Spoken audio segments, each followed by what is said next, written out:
the absence of providing information about the tremendous amount of good work that has been done, the assumption, because of the levels of mistrust between different sectors of our society, is that we're just doing harm, that we're not doing good. And so we actually get discounted in the discussions and in the narrative and in the shaping of opinion.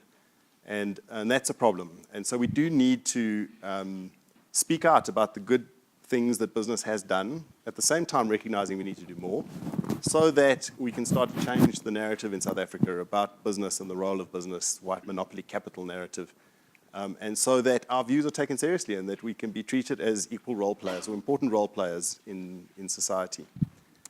In Stephen's case, what I wanted to build on was the idea that shareholders need to increasingly recognize that the companies that are doing good are going to do well. And I say that because increasingly we see that the good employees, the top employees, want to work for companies that are doing good.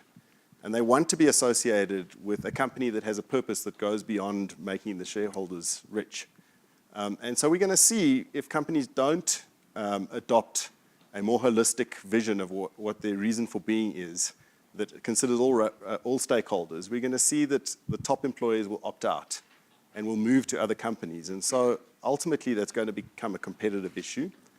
And the same presumably with customers. And exactly the same with customers, particularly business-to-business customers. And I was going to make that point as well. You know, one of the things that we've seen in our business is if you inculcate a culture of treating everyone well and being as concerned about other stakeholders' outcomes as your own, then people want to do business with you because they know that you will worry about their outcomes and you will treat them, behave ethically in your dealings with them.